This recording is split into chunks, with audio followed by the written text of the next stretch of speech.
સૌથી પહેલા આપણે લઈશું બટર. આ આપણે બનાવી રહ્યા છીએ સેન્ડવિચ પાઉં. એમાં આપણે થોડું એડ કર્યું છે ઘી. જરૂરી નથી, સ્કીપ પણ કરી શકો છો, બરાબર. એ થાય છે ત્યાં સુધીમાં ધીમો ગેસ રાખ્યો છે. એમાં આપણે નાખ્યા ઓનિયન, થોડું ગાર્લિક. સ્કીપ કરી શકો છો, નાખવું હોય તો નાખો, નહીં નાખવું હોય તો ચાલશે. એમાં નાખીએ આપણે ટમાટર,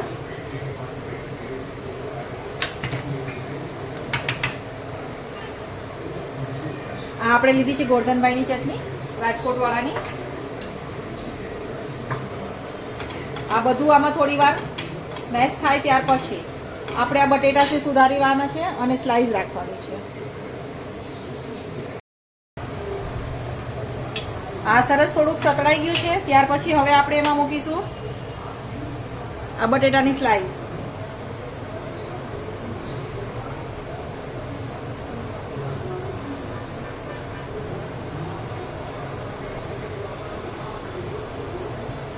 આ મુકાઈ ગઈ છે. નાની મોટી જાડી પાતળી ગમે એ રીતે ચાલે છે. ત્યાર પછી હવે આપણે એમાં મૂકશું આ જે મિક્સ મસાલો કર્યો છે એ.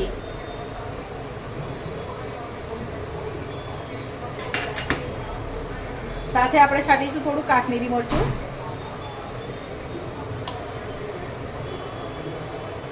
બસ આ શેકાય છે ત્યાં આપણું તૈયાર થઈ જશે.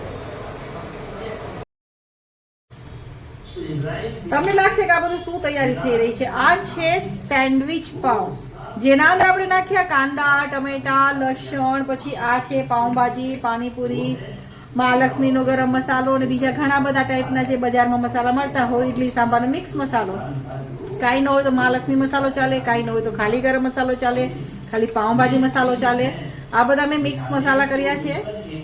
આના અંદર બટર મૂક્યું. આ છે બટર, આ લસણની ચટણી, આ ટમેટા, આ કાંદા, આ રાજકોટની રેડીમેડ ચટણી આવે છે ગોરધનભાઈની ચટણી. એ બધું જ મેં સરસ તૈયાર કરીને એના ઉપર આપણે આ રીતે બટર મૂકી અને બટેટા મૂક્યા અને આ રીતે એને થોડી વાર શેકવાનું છે. પછી આપણે એમાં થોડું મરચું નાખીશું. બધું જ આપણે અહીંયા સાઈડ ઉપર રાખી દેવાનું. પાછું આપણે બટર મૂકીશું થોડુંક. આ બટર મૂક્યું. બટરને આ રીતે થોડું સ્પ્રેડ કરવાનું. પાછું આ અહીંયા પાઉં મૂકવાનું. એને પણ થોડી વાર શેકવા દેવાનું. આ પાઉં આપણું આ સાઈડથી શેકાઈ ગયું છે. ગેસ અત્યારે આપણે ધીમો રાખ્યો છે. હવે આ પાઉં ઉપર આપણે થોડું ચીઝ સ્પ્રેડ કરી દઈશું.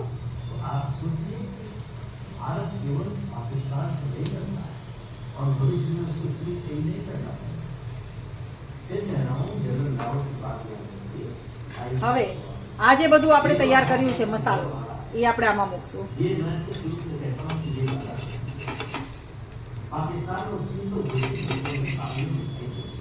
જેટલી વાર આપણે પાઉં કરીએ એટલી વાર આપણે આ રીતે મસાલો તૈયાર કરવાનો. કોઈને તીખું જોતું હોય, કોઈને મોરું જોતું હોય, કોઈને જે રીતે મસાલો નાખવો હોય એ રીતે આપણે આના અંદર એડ કરી શકીએ છીએ.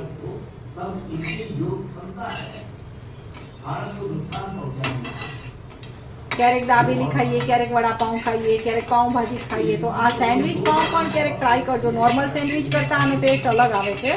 સેન્ડવિચ આપણે ખાઈએ તો સ્લાઇસ બ્રેડ લઈએ, બરાબર, અને એની સાથે પછી આપણે બધું ટોસ્ટ ને આ ને તેને બધું કરીએ, ક્યારેક કાચી ક્યારેક ટોસ્ટ.